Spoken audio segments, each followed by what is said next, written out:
the kind of MO of society of discipline is that of authoritative direction from society, right? Like, do this, do that, or else you'll be punished. Whereas Deleuze, like, he identifies the shift from that to societies of control, where there's this sort of flattening of hierarchies, where instead before, it was like you and your coworkers and then a supervisor and a boss, there's a clear direction of power. With postmodern capitalism and the kind of breaking down of those borders, there is, that distinction isn't there anymore. And we become our own kind of,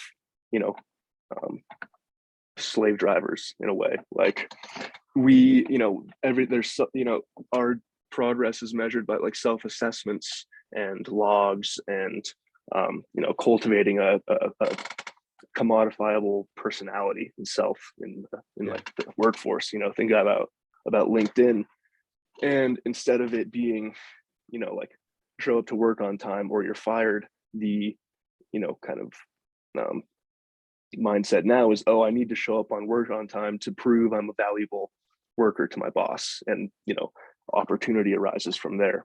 And then so those sort of disciplinary fangs of society are pointed inwards and completely internalized, right? Yeah. And what does that do? But that it represses energies that we would direct outwards, right? And things with radical potential for change in society.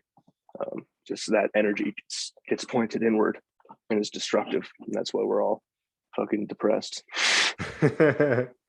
Yeah, I mean, I told you that I work remotely, right? And that's a great example of it. Yeah, and there's quarterly reviews that I have to fill out and say, this is what I can improve on, right? It's like, I was reading through this essay and I was like, yep, I experienced all that at my job. And then you'll hear this fucking bullshit when your manager asks you, hey Greg, where do you see yourself in 5 years? And I'm just thinking, dude, I might be dead. Go fuck yourself. Stop asking me where he sees you, though. He sees you in that same goddamn spot. He just wants to know how badly you want to get out of there. Yeah, I know. But yeah, well, it makes people angry, right? It's sort of this like rapey sort of like the manager's like there, and that he's more powerful than you. And then like he'll say this stuff that like makes him sound super nice, but he's like saying it in such a way that he's kind of just like trying to assert his dominance in a sense. I don't know. Right.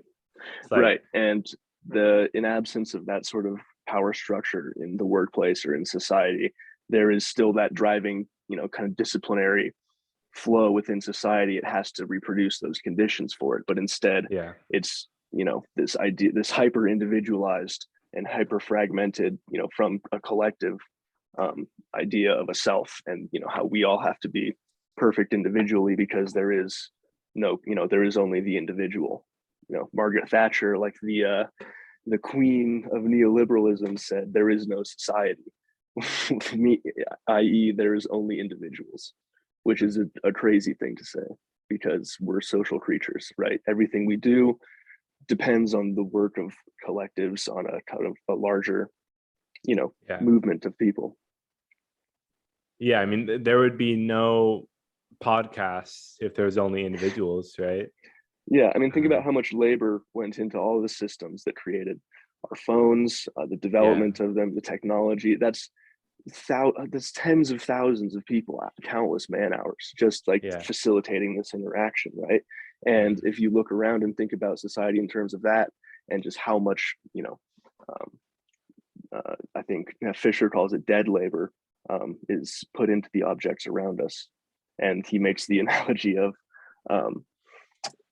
capitalism being a vampire and turning our dead flesh into labor, with, us having no opportunity for human fulfillment in the meantime. Yeah, I mean, it's slavery with extra steps. Yeah. Well, my friend would argue that civilization itself is slavery with extra steps. You think But so? What's the alternative to that then?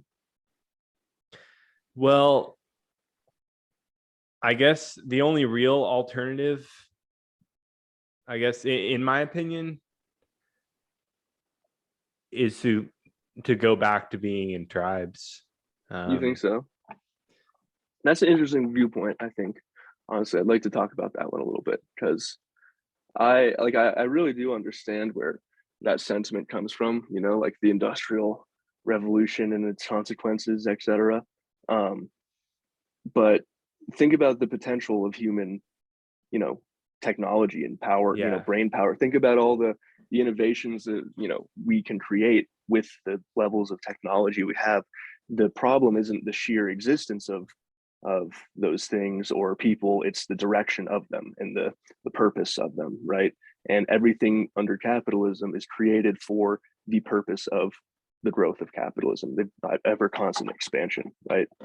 yeah. And Well, it's possible I'm being right. I'm in this bubble, right? So I'm thinking, oh, there's no alternatives to capitalism except for destroying it. right, yeah. And then yeah, exactly. And Just that's the destroying thing is we everything. just right, but that's the thing though is like to break past that is to not stop there. It's to you know challenge your brain to you know think about what the future could be like, right? And Yeah, you know we're kind of haunted by the aesthetics of the 20th century kind of utopian era, um, but you know that's just part of the replicatory kind of culture production under capitalism, right? So the key is to push through that and truly create more um, you know just radical concepts, ideas, just draw from the plane of immanence as Deleuze would call it, just to progress our knowledge and understanding. yeah. Just things can't be stagnant forever. No, they can't.